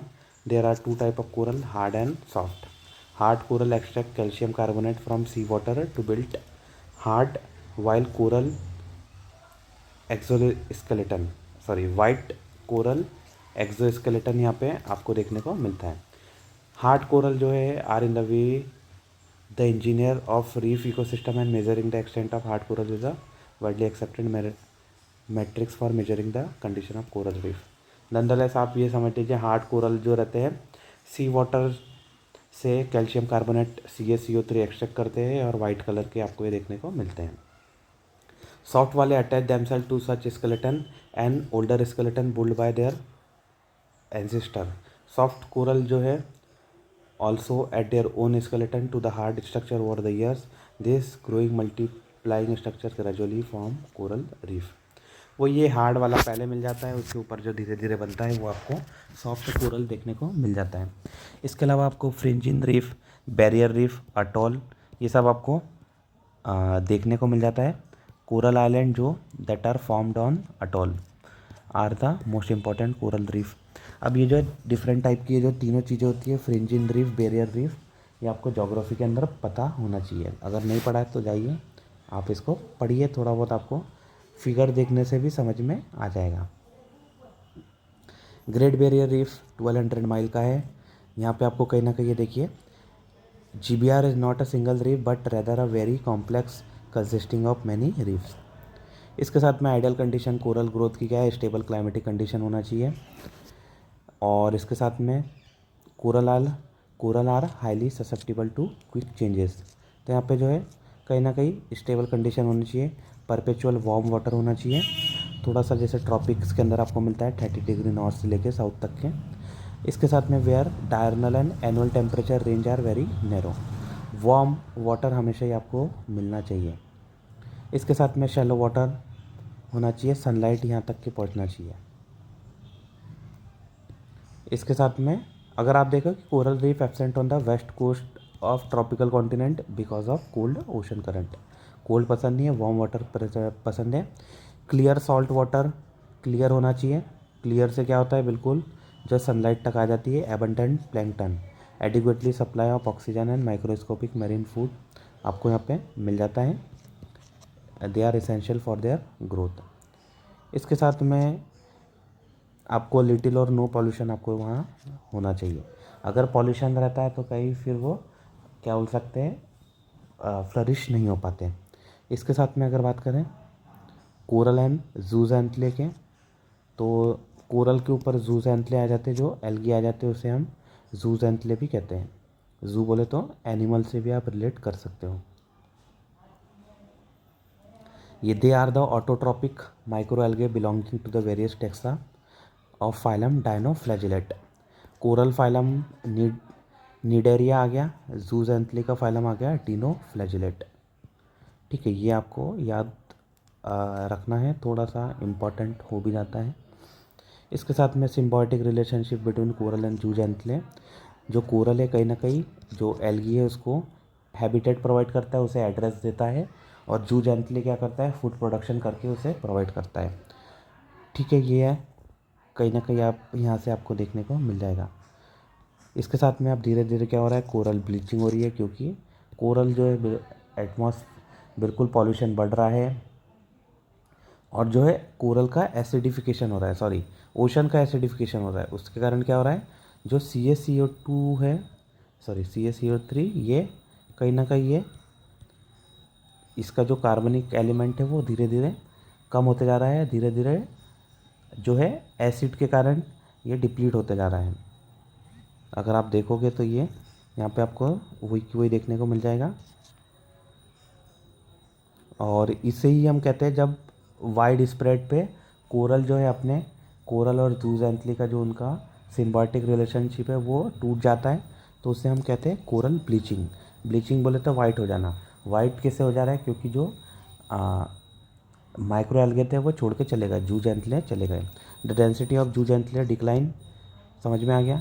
The concentration of photosynthetic pigment within the zooxanthellae fall. इसके साथ में ecological causes of coral bleaching, temperature and ocean acidification, ये आप पढ़ सकते हो। इसके साथ में sub aerial exposure, fresh water dilution, inorganic nutrient, जूटिक्स, ग्रेट बैरियर रीफ, अगर आपको थोड़ा बहुत आइडिया हो तो ये आपको ऑस्ट्रेलिया के अंदर, ये देखिए ऑस्ट्रेलिया हो गया, जो नॉर्थ ईस्ट वाला रीजन है वहाँ पे आपको ये देखने को मिलता है, ग्रेट बैरियर रीफ। यहाँ पे आपको एक ग्लैड स्टोन देखने को मिल जाती है, किस अच्छी जगह है। यहाँ पे कोरल सी हो गया, यहाँ पे पैसिफिक ओशन हो गया, क्वींसलैंड पार्ट हो गया ऑस्ट्रेलिया का। वर्ल्ड का लार्जेस्ट कोरल रीफ सिस्टम आपको देखने को मिलेगा।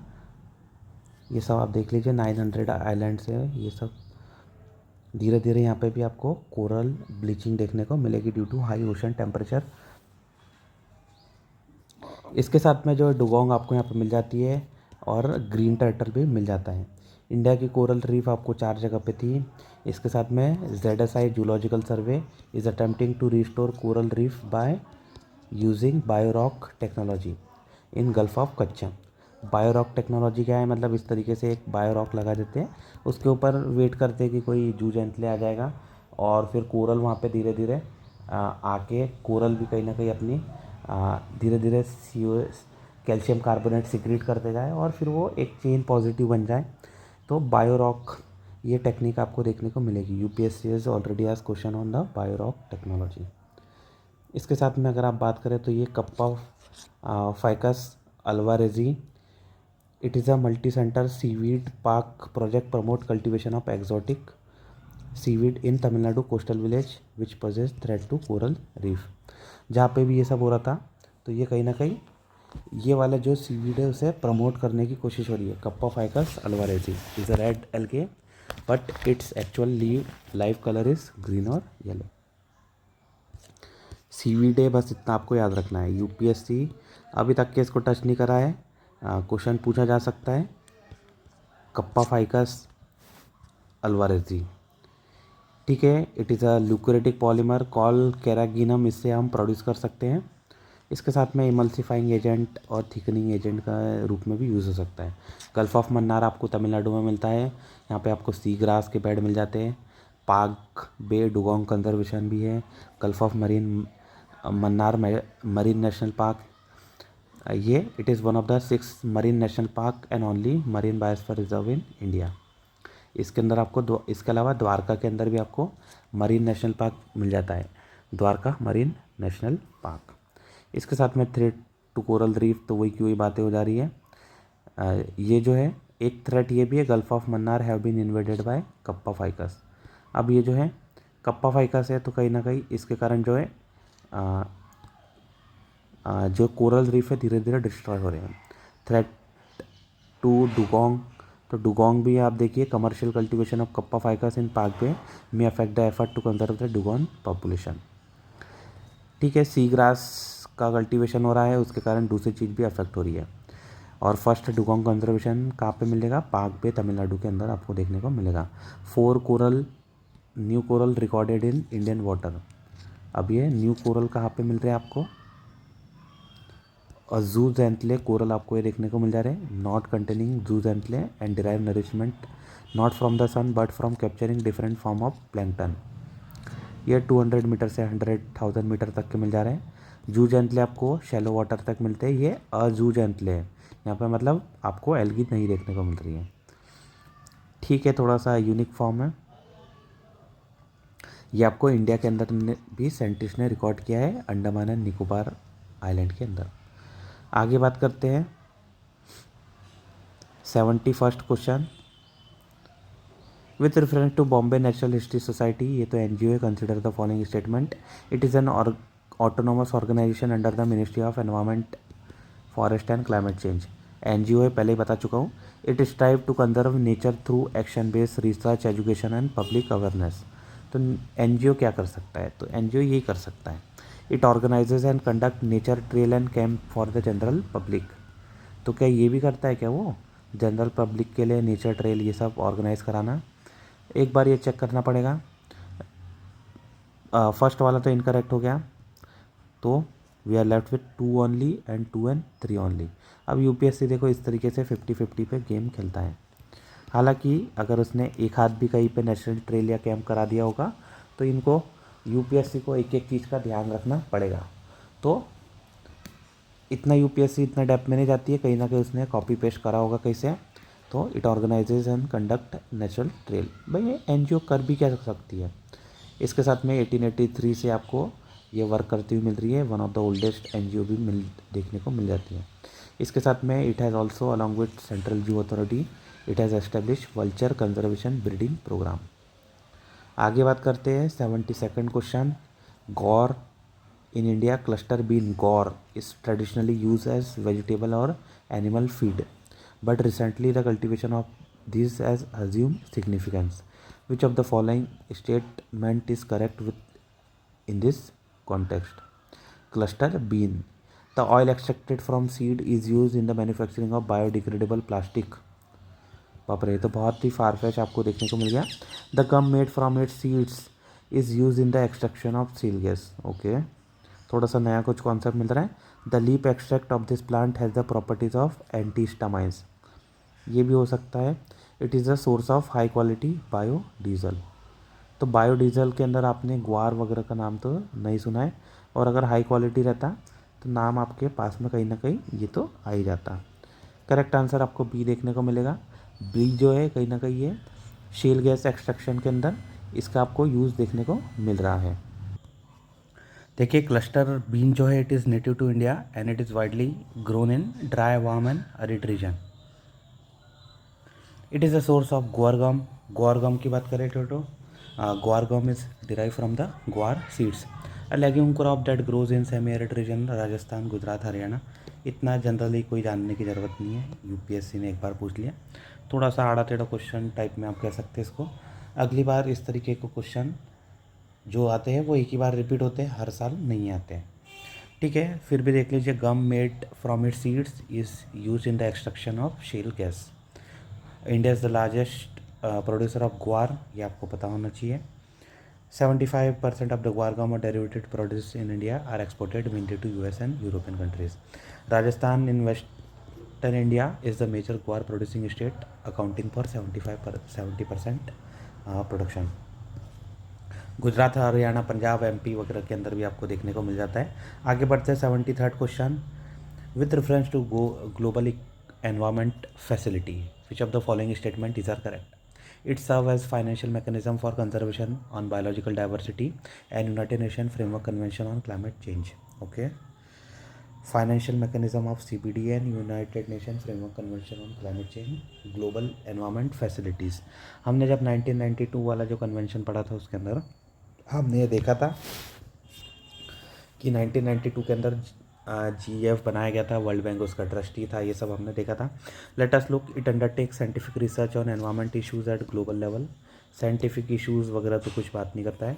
It is a agency under OECD to facilitate the transfer of technology and fund to under develop countries with specific aim to protect their environment. तो कहा farfetched, बहुत ही farfetched हो गया। A B ऐसा कुछ भी नहीं है, बिल्कुल ए आपको देखने को मिल रहा है। It is a financial mechanism for CBD। United Nation CBD होता है और है United Nation framework convention on climate change. इसके साथ में एक तीसरा भी आया था, United Nation convention to combat desertification. ये तीनों आपको कहाँ से डिराइव होते मिल रहे हैं? 1992 की जो अर्थ समिट हुई थी उसके अंदर से डिराइव हुए थे। एक बार देख लेते हैं GEF। ये देखो बिल्कुल 1992 के अंदर ये एस्टेब्लिश हुआ था, वाशिंगटन DC। UNDP UNEP दोनों इससे जॉइंटली मैनेज करते हैं। इसके साथ में आप ये देख लीजिए, does not directly undertake any scientific research. अगर बात करें तो जो IPCC है वो खुद भी रिसर्च नहीं करता है, वो तो दूसरी रिसर्च को कंपाइल करता है। IPCC इंटरनेशनल NGO है। UNEP भी खुद का काम नहीं करता है, दूसरों की कॉपी पेस्ट करता है। तो अब आप कैसे कह सकते हो कि ये जो है ग्लोबल एनवायरनमेंट फैसिलिटीज़ ये खुद से ही काम करेगा? ये देख लीजिए, focus area biodiversity, climate change, international water, ozone depletion, land degradation, POP। आगे बात करते हैं 74 the question, consider the following pairs. Dampa, राम में दम, इस टाइप से हमने याद करा था, राम दाम। तो ये हो गया मिजोरम, बिल्कुल करेक्ट है। गुमटी, गुमटी को हमने देखा था त्रिपुरा के तीनों साइड से कवर है, वहाँ पे गुमटी है, तो ये गलत हो गया। सारामती पीक आपको नागालैंड के अंदर देखने को मिल रहा है। अगर आपको थोड़ा बहुत आइडिया हो सारामती पीक का तो ये आपको बिल्कुल करेक्ट देखने को मिल जाएगा। सेकंड वाला तो गलत है, फर्स्ट वाला करेक्ट है, थर्ड वाला भी करेक्ट है। C should be the correct answer, sorry. Dampa tiger reserve बिल्कुल largest wildlife sanctuary Mizoram में। सारामती नागालैंड के अंदर ही है। Tuensang town 3826 meter. गुमटी आपको त्रिपुरा के अंदर देखने को मिल जाएगी। इसके साथ में चलिए बताइए, त्रिपुरा के अंदर और कौन कौन से आपको रामसर सॉरी बायोस्फीयर रिजर्व, या तो फिर बायोस्फीयर रिजर्व तो नहीं है, national park wild life sanctuary आपको त्रिपुरा में कौन कौन सी और देखने को मिलेगी? ये आपका होमवर्क के कमेंट सेक्शन में मेंशन करिए। नहीं पता है तो जाके पहले सर्च करिए, फिर लिख लीजिए, कमेंट सेक्शन के अंदर मेंशन करिए। 75th क्वेश्चन देख लेते हैं। With reference to a conservation organisation call wetland international, which of the following statement is are correct? ये क्या है? NGO है। जहाँ जहाँ पे भी पीछे इंटरनेशनल लगा हुआ मिल जाएगा, they are NGO। Conservation international, bird life international, wild life international. It is an intergovernmental organisation form by the countries which are signatories of the Ramsar convention. मेरे हिसाब से तो NGO है, तो गलत होना चाहिए। It works at the field level to develop and mobilise knowledge and use the practical experience to advocate for better policy. भाई NGO करेगा, इससे अलावा क्या करेगा? ये सिर्फ कोई भी NGO की बात बोल दीजिए, सभी में यही आंसर आपको देखने को मिल जाएगा। B is the correct answer. Wetland international, it is an global NGO, national international NGO है that works to sustain and restore wetlands and their resources for people and biodiversity. Research, advocacy, engagement with government, corporate, कहीं ना कहीं ये यहाँ पे होता है, policy level पे ये काम करते हैं। कहीं ना कहीं नेदरलैंड के अंदर, सॉरी, इसका हेडक्वार्टर आपको नेदरलैंड के अंदर देखने को मिल जाएगा। लेटस, हाँ ये बताइए कैपिटल ऑफ नेदरलैंड क्या है? कौन सी आपको कैपिटल मिल जाएगी? इसके अलावा अगर आपको बेनेलक्स कंट्री का फुल फॉर्म पता है तो बताइए, बेनेलक्स में कौन कौन सी कंट्रीज़ आपको देखने को मिलती है। नेक्स्ट है 76, which of the following phenomena might have influenced the evolution of organism? बताइए। Continental drift, glacial cycle. Select the correct answer using the code given below. Have influence the evolution of organism. Glacial cycle ने तो किया ही था, continental drift ने भी कहीं ना कहीं किया था। थोड़ा बहुत भी अगर इन्फ्लुएंस किया हो 0.001%, आप क्या चेक करने जाओगे हिस्ट्री के अंदर कि उनका इन्फ्लुएंस हुआ था कि नहीं हुआ था? अब ऐसी बात है, इनका इन्फ्लुएंस तो आपको देखने को मिलेगा ही। कॉन्टिनेंटल ड्रिफ्ट थ्योरी जो है ओशन कॉन्टिनेंट मूव कर रहे हैं एक प्लेस से अलग प्लेस पे, तो बिल्कुल जो कॉन्टिनेंट सेपरेट हो गया, जो आइलैंड सेपरेट हो गया, फॉर एग्जांपल मेडागास्कर, तो मेडागास्कर सेपरेट हो गया, तो वहाँ पे स्पेशल यूनिक वहाँ पे आपको प्लांट्स एनिमल डेवलप होते हुए मिल जा रहे हैं। सेम जो आप देखते हो साउथ अमेरिका और अफ्रीका जो जिक्सॉफ फिट रहता है वो सेपरेट हो गया, तो सेम वैरायटी मिल रही है, लेकिन दोनों फिर जो है हैबिटेशन उनका फ्रेगमेंट हो गया, फिर अलग अलग हो गया, सेपरेट हो गया। तो इवोल्यूशन होने के बाद में डाइवर्सिटी आपको देखने को मिल जाएगी। आपको पता होना चाहिए जैसे पेंजिया जो है, Pangaea started splitting and broke down into two large continental mass as Laurasia and Gondwana land, forming the northern and southern counterpart respectively. ठीक है, ये आपको पता होना चाहिए। सिंगल कॉन्टिनेंटल मास था पेंजिया और एक मेगा ओशन था पेंथलासा, पेंथलासा। पेंजिया पेंथलासा, पेंजिया के दो डिस्ट्रीब्यूशन होते हैं, लॉरिशिया एंड गोंडवाना लैंड। हमारा जो है गोंडवाना लैंड के अंदर ही आता है इंडिया। ठीक है, फिर Laurasia and Gondwana land continue to break into various smaller continent that exist today. फिर इनके अलग अलग ब्रेक डाउन हुए। ऑब्वियस सी बात है, इतना तो आप समझदार ही हो। ये आप देख लीजिए। तो जहाँ जहाँ पे देखिए ऐसे आपको स्पेसीज़ का डिस्ट्रीब्यूशन भी देखने को मिलेगा। ग्लेशियल साइकिल की बात करें तो आपको थोड़ा बहुत पता होना चाहिए। कोल्ड और हॉट मतलब जो है ग्लेशियल मेल्ट हो जाते थे फिर वापस से जम जाते थे, ऐसी साइकिल चली है। तो ये साइकिल के कारण क्या हुआ, सी लेवल राइज हुआ है और भी बहुत सारे आपको वेरिएशंस देखने को मिले हैं। तो उसके कारण इवोल्यूशन तो अफेक्ट हुआ है। सी लेवल राइज अगर आप देखते हो, सी लेवल राइज के कारण आपको पता होना चाहिए जिससे जो है गुजरात वाला जो रीजन है भेट द्वारका वो डूब गया। तो पहले कहीं ना कहीं वहाँ पे सी वाटर का लेवल नीचे होगा, अभी ऊपर हो गया है।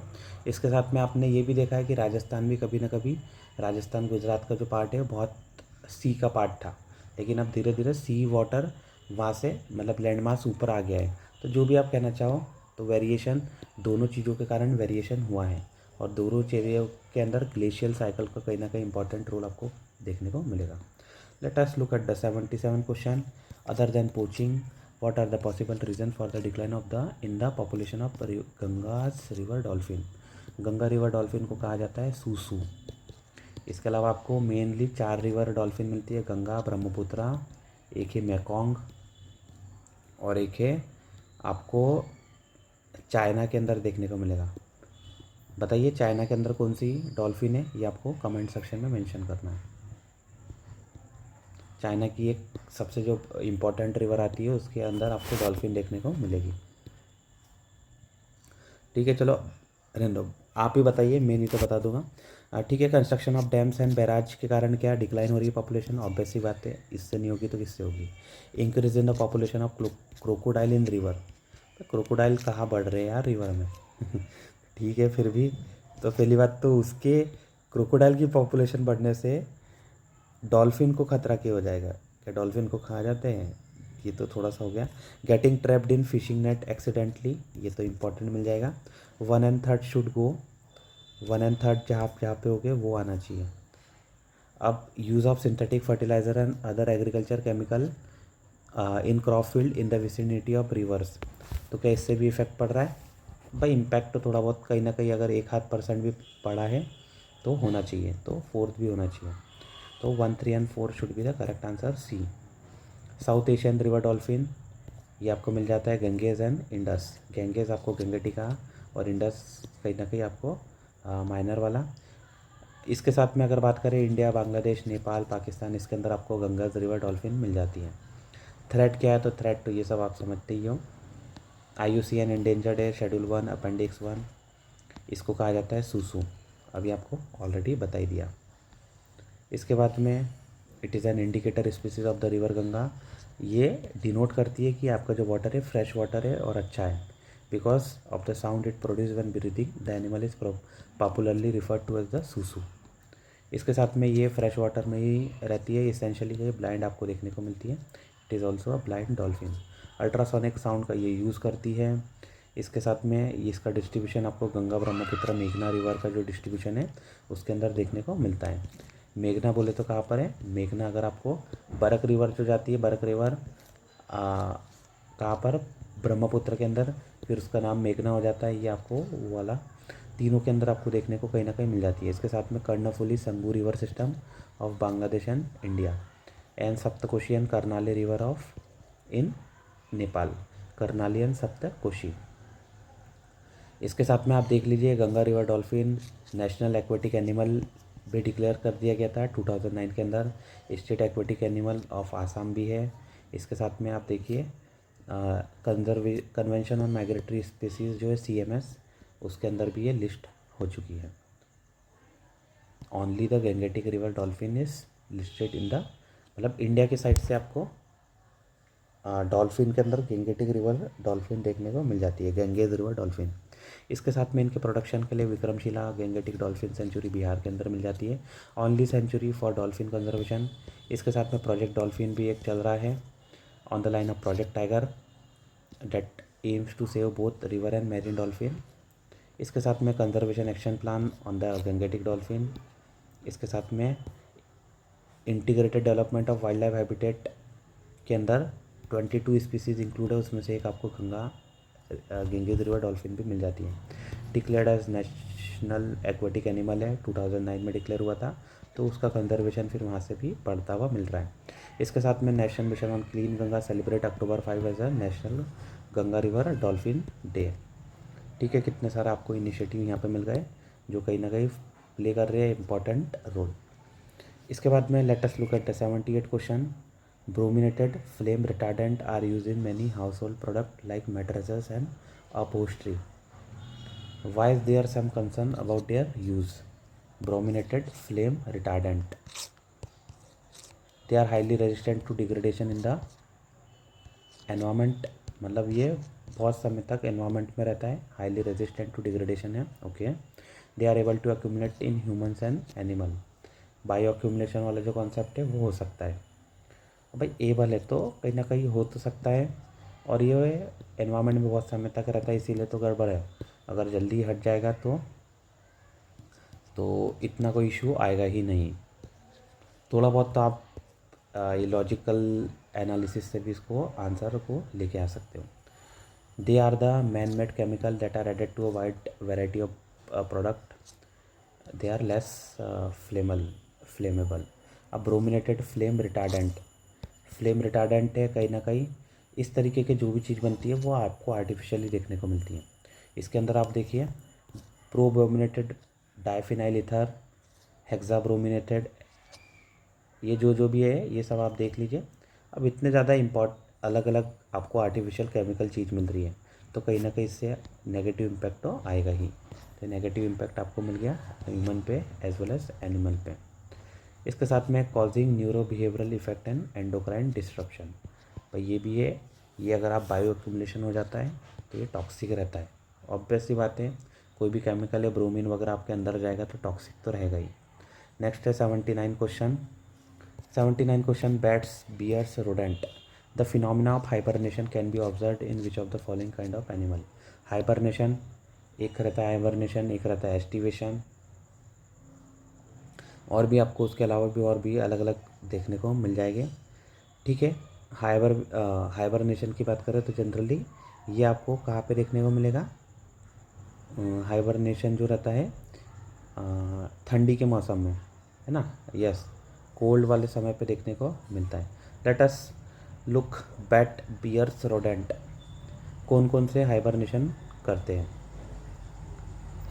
तो बियर्स ये हाइबरनेशन करता है, रोडेंट भी मिल जाते हैं, और बैट कोई बैट करता होगा तो उस तरीके से 1 and 2 ओनली 1 2 and 3 1 2 and 3 जाना चाहिए, बहुत अप्रोप्रिएट है, क्योंकि फिर डिफ़िकल्ट हो जाएगा आपको चेक करना कि कौन हाइबरनेशन करता है कौन नहीं करता है। होम्योस्टेटिस, ओके, बिल्कुल सी आंसर आपको देखने को मिल रहा है।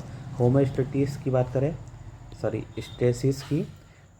स्टेसिस, देखो होम्यो बोले तो वैसी की वैसी, स्टेसिस बोले तो जैसा है वैसा की वैसा, अपनी कंडीशन को सेम मेंटेन करना है, maintenance of the stable equilibrium, constancy of its internal environment despite varying external environment condition that tend to upset.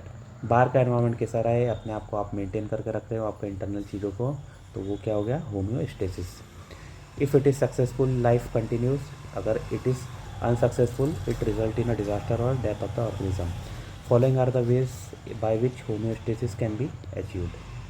अब रेगुलेटर की बात करें, endotherm homeostasis by physiological means which ensure constant body temperature, constant osmotic concentration, ये आपको homeostasis by physiological.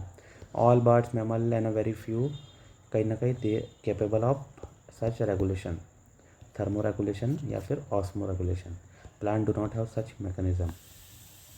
ये हो गया regulator endotherm. इसके साथ में हो गया एक्टोथर्म। एंडो बोले तो अंदर वाला, एक्टो बोले तो बाहर वाला, conformer. They depend upon the changes in their external environment. ठीक है, can not regulate its own internal temperature. Cold blooded animal यहाँ पे मिल गया। Example of this class amphibian, reptile, insects. इसके बाद में रेगुलेटर कन्फॉर्मर, आप ये दोनों के बीच में कंपेरिजन कर सकते हो। रेगुलेट बोले तो खुद को रेगुलेट कर रहा है, कन्फॉर्मर मतलब बाहर वाली चीज़ों के हिसाब से कन्फर्म कर रहा है। ये रेगुलेटर डिस्ट्रीब्यूशन वाइड है, कन्फॉर्मर का लो है। Creatures are active less active. Conformer है तो बाहर के हिसाब से ये काम करते हैं। सनलाइट रहती है तो सनलाइट में जाके बैठ जाते हैं, जैसे अगर आप क्रोकोडाइल वगैरह देखोगे।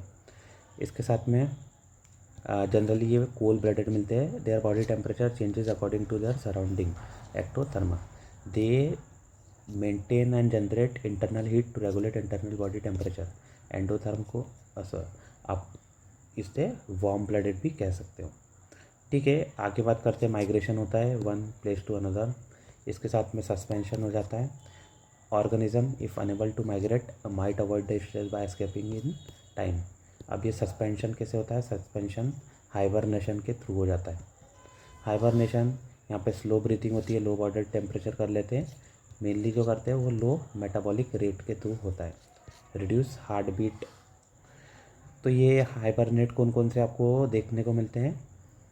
Bears, butterfly, lady birds, some bees, frog, toads, hedgehogs, ground squirrel, bats, turtle, snakes, moth etcetera. वापस से, बियर्स भालू हो गया, बटरफ्लाई, लेडी बर्ड्स, सम बीज, मेंढक, फ्रॉग, टोड्स, हेजॉग्स, ग्राउंड स्क्वेरल गिररी हो गया, बैट हो गया, चमगादड़, टर्टल्स हो गया, स्नेक हो गया, मोथ हो गया।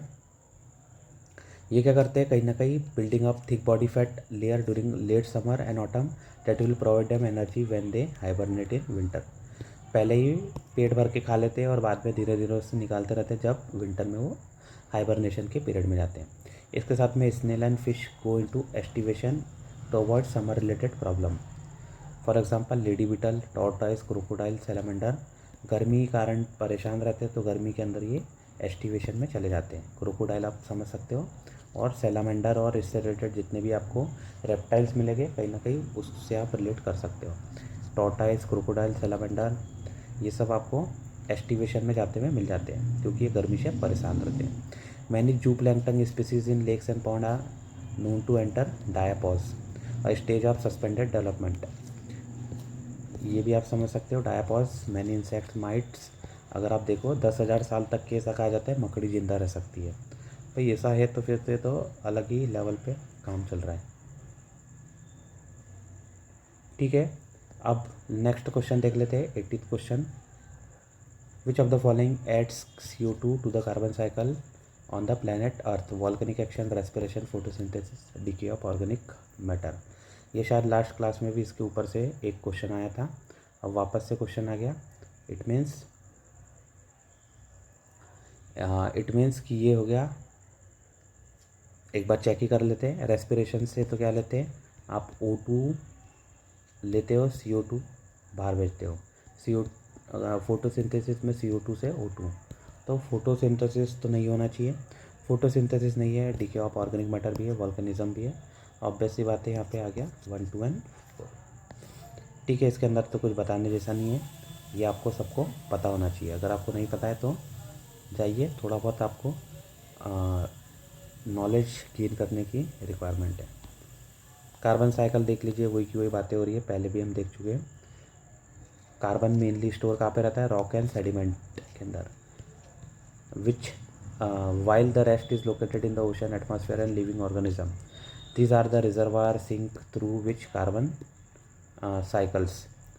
Carbon is released back into the atmosphere when organisms die, volcanic eruption, fire, blaze, fossil fuel are burned through a variety of other mechanism. ठीक है, आपको समझ में आ चुका होगा।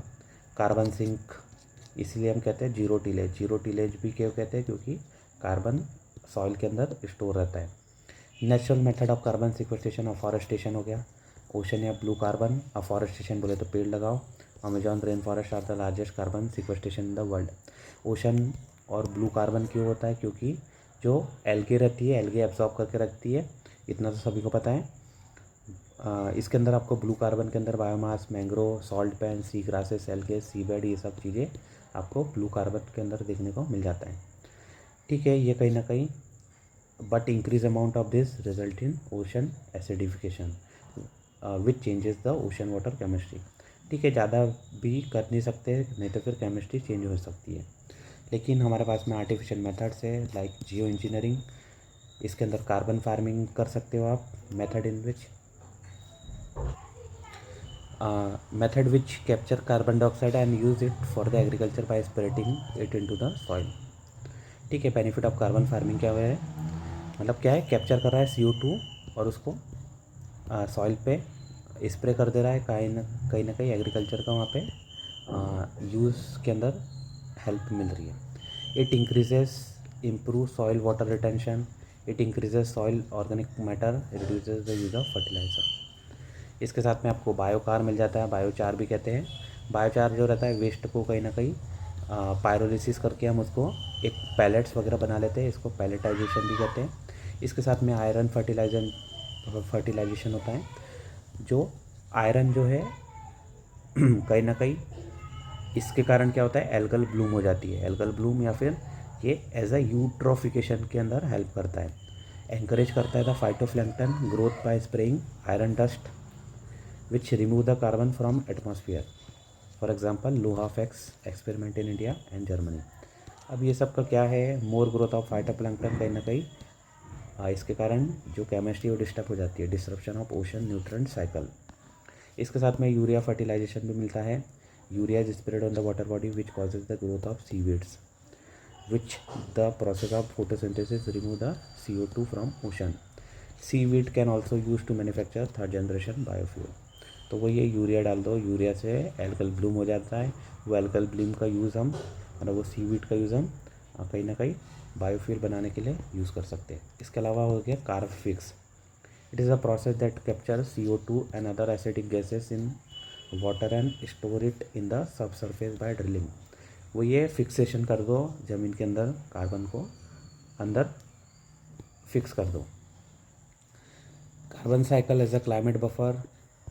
भाई ये आपको समझ में आना चाहिए। CO2 रिस्पॉन्सिबल है क्लाइमेट चेंज के लिए। CO2 को अगर मैनेज करेंगे तो थोड़ा बहुत क्लाइमेट बफर ये हो सकता है। Effect of climate changing carbon cycle, atmosphere के अंदर चेंज आ रहा है, ये आप समझ सकते हो। अगर CO2 का कॉन्सेंट्रेशन ड्रॉप हुआ तो अर्थ कूल होगी, लेकिन अगर बढ़ेगा तो अर्थ वार्म होने लग जाएगी। इसके साथ में ओशन के अंदर भी कार्बनिक साइकिल हो जा रहा है, ओशन का एसिडिफिकेशन हो रहा है, ओशन वार्मिंग हो रही है। उसके कारण आपको जो मास जो है क्या बोल सकते हैं, जो कोरल रीफ है उसका डिस्ट्रक्शन देखने को मिलता है। लैंड के ऊपर भी इसका कहीं ना कहीं इम्पैक्ट आपको मिल ही जाता है। ठीक है, नेक्स्ट क्वेश्चन देखते हैं।